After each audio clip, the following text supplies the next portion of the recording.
Welcome to another video guys. आज मैं एक और स्टोरी को ट्रांसलेट करने जा रहा हूँ और हमेशा की तरह मैं इसे हिंदी में ट्रांसलेट करूँगा। इस वीडियो में मैं आपको वर्ड बाय वर्ड मीनिंग के बारे में बताऊँगा और साथ में ग्रामर के पार्ट को भी कवर करूँगा। तो आपसे गुजारिश है कि इस वीडियो को लास्ट तक ज़रूर देखिएगा ताकि आप इसको अच्छे तरीके से समझ सकें। तो वीडियो शुरू करते हैं। वीडियो का जो टाइटल है वो है द मैजिक वॉन्ड। इसे वॉन्ड पढ़ेंगे तो ये वॉन्ड कहते हैं लाठी को, छड़ी को। तो मैजिक जो है ये हमारा एडजेक्टिव है जिसका मतलब है जादुई। तो द मैजिक वॉन्ड, जादुई छड़ी। तो ये था हमारा टाइटल। इसको मजीद पढ़ते हैं। लॉन्ग अगो, काफ़ी अरसा पहले या बहुत पहले, there was a hard working man who worked for a magician. There was a hard working man. Hard working कहते हैं मेहनती को। तो एक मेहनती आदमी था। हु वर्कड, जो काम करता था। यहाँ पे जो हु है ये हमारा रिलेटिव प्रोनाउन है जो कि मैन के लिए लगा है कि वो काम करता था किसके लिए? For a magician. मैजिशियन कहता है जादूगर को। तो एक जादूगर के लिए वो काम करता था। तो इसका क्या मतलब हुआ कि काफ़ी अरसा पहले there was a hard working man, एक मेहनती आदमी था। Who work for a magician, जो कि एक जादूगर के लिए काम करता था। The day he left his job, the magician gifted him a magic wand.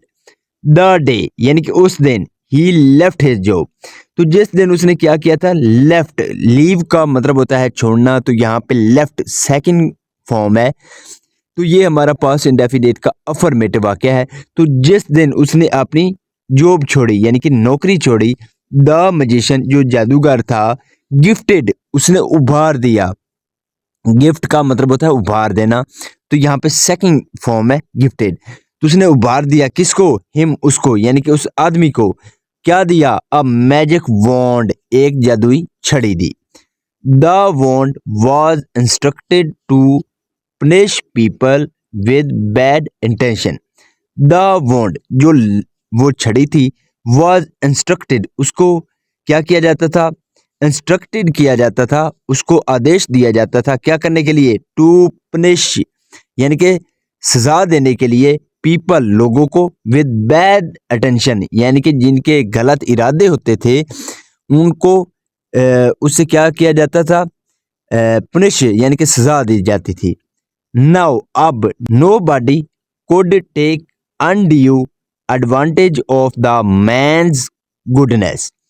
Now, अब, नो बॉडी, कोई भी नहीं, कुड टेक, लेता था क्या? अनड्यू का मतलब होता है नाजायज। एडवांटेज कहते हैं फायदे को या लाभ को। कोई भी नाजायज फायदा नहीं लेता था किसका? ऑफ द मैन्स गुडनेस, जो आदमी था उसकी जो अच्छाई थी उसका कोई नाजायज तरीके से फायदा नहीं ले सकता था।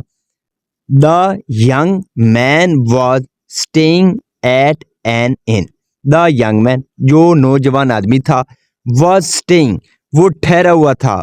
यहाँ पे जो है वाज के साथ वर्ब की फोर्थ फॉर्म है। ये हमारा पास्ट कंटिन्यूअस टेंस का वाक्य है और इस तरह के वाक्य के आखिर पर रहा था, रही थे आता है। तो स्टे का मतलब होता है ठहरना, रुकना। तो जो आदमी था वो ठहरा हुआ था कहाँ पे? एट एन इन। इन कहते हैं सराय को। तो एक सराय में वो ठहरा हुआ था। वन इवनिंग, एक शाम, डकैट्स अटैक्ड द इन, जो डकैट से यानी कि डाकू थे, लूटने वाले थे, उन्होंने क्या किया? अटैक्ड, हमला कर दिया किस पर? द इन, सराय पर। बट लेकिन, the want taught them a lesson, लेकिन जो छड़ी होती थी, टॉट, वो सिखाती थी। टीच का मतलब होता है सिखाना। तो यहाँ पे सेकंड फॉर्म है टॉट। ये भी हमारा पास्ट इंडेफिनिट का अफर्मेटिव वाक्य है। तो जो छड़ी थी उसने सिखाया, देम, उनको, अ लेसन, यानी कि उनको सबक सिखाया। The wicked innkeeper decided to steal the magic wand. The wicked innkeeper, wicked का मतलब होता है मकार या चालाक। इन कहते हैं सराय को, कीपर कहते हैं रखवाली करने वाले को। तो इनकीपर का मतलब हुआ कि सराय की रखवाली करने वाला। तो एक मकार सराय की रखवाली करने वाले ने क्या किया, डिसाइडेड, उसने फैसला किया, निर्णय लिया। डिसाइड का मतलब होता है निर्णय लेना। तो यहाँ पे सेकंड फॉर्म है, तो ये भी हमारा पास्ट इंडेफिनिट का अफर्मेटिव वाक्य है। तो उसने निर्णय लिया क्या करने का, टू स्टील, चुराने का, किसको, द मैजिक वॉन्ड, उस जादुई छड़ी को। तो इसका क्या मतलब हुआ कि जो मकार सराय का रखवाली करने वाला था, उसने जादुई छड़ी को चुराने का निर्णय लिया। The man instructed the magic wand and it beat up the innkeeper. यहां तक देखते हैं, द मैन इंस्ट्रक्टेड, इंस्ट्रक्ट का मतलब होता है आदेश देना। तो यहाँ पे सेकेंड फॉर्म है इंस्ट्रक्टेड। तो जो आदमी था उसने आदेश दिया किसको, द मैजिक वॉन्ड, उस जादुई छड़ी को, एंड इट बीट अप, और उसने पीटा। बीट अप का मतलब होता है पीटना। तो उसने पीटा किसको, द इनकीपर, उस सराय की रखवाली करने वाले को, जो छड़ी थी उसने पीटा। व्हेन, जब the young man reached his country, जब जो नौजवान आदमी था, रीच्ड वो पहुंचा, हिज कंट्री अपने देश पहुंचा, he found out that the capital city was being attacked by the neighbouring countries army. He found out, find out का मतलब होता है पता चलना। तो यहाँ पे सेकंड फॉर्म है फाउंड आउट। तो ये भी हमारा पास्ट इंडेफिनिट का अफर्मेटिव वाक्य है। तो उसको पता चला दैट द कैपिटल सिटी, के जो राजधानी सिटी है, शहर है, वाज बीइंग अटैक्ड, उस पर हमला किया जा रहा है। यहाँ पे हमारा जो है वाज के साथ बीइंग और साथ में वर्ब की थर्ड फॉर्म है, ये हमारा पास्ट कंटिन्यूअस टेंस का पैसिव वॉइस है। तो उस पर हमला किया जा रहा है किसके द्वारा, by the neighbouring countries army, जो करीबी देश है उसकी आर्मी के द्वारा। तो यहाँ पे जो है कंट्री के बाद अपॉस्ट्रोफी एस का प्रयोग किया गया है।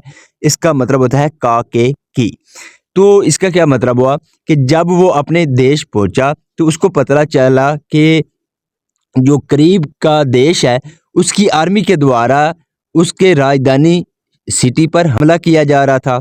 The man climbed up a hill and gave instruction to the wand. The man, जो आदमी था, क्लाइम्ड अप, क्लाइम अप का मतलब होता है चढ़ना। तो यहाँ पे सेकंड फॉर्म है क्लाइम्ड अप। तो वो चढ़ा किस पर, अ हिल, एक पहाड़ी पर चढ़ा, and gave instruction to the wand, उसने आदेश दिया किसको, द वॉन्ड, छड़ी को। The magic wand attacked the army and defeated it. The magic wand, जो जादुई छड़ी थी, अटैक्ड, उसने हमला किया किस पर, द आर्मी, आर्मी पर, एंड डिफीटेड इट, और उसको क्या किया, शिकस्त दी। डिफीट का मतलब होता है शिकस्त देना। The king rewarded the young man by giving his daughter's hand in marriage to him. The king, जो राजा था, रिवॉर्डेड, उसने इनाम दिया। रिवॉर्ड का मतलब होता है किसी को इनाम देना। तो उसने इनाम दिया किसको, द यंग मैन, उस जवान आदमी को, क्या करते हुए, बाय गिविंग, देते हुए, हिज डॉटर्स हैंड, अपनी बेटी का हाथ देते हुए। यहाँ पे डॉटर के बाद अपॉस्ट्रोफी एस का प्रयोग किया गया है। इसका मतलब होता है का के की। तो अपनी बेटी का हाथ देते हुए उसने क्या किया, उसको इनाम दिया, मैरिज टू हिम, और उससे उसकी शादी कर दी। यानी कि उसने अपनी जो बेटी थी उसके साथ उस नौजवान की उसने शादी कर दी। So this is the video guys. अगर आपको ये वीडियो अच्छी लगी हो तो इस वीडियो को लाइक कर दें, चैनल को सब्सक्राइब कर दें, ताकि इसी तरह की आने वाली वीडियो आप तक पहुंचती रहे। Have a nice day, good bye.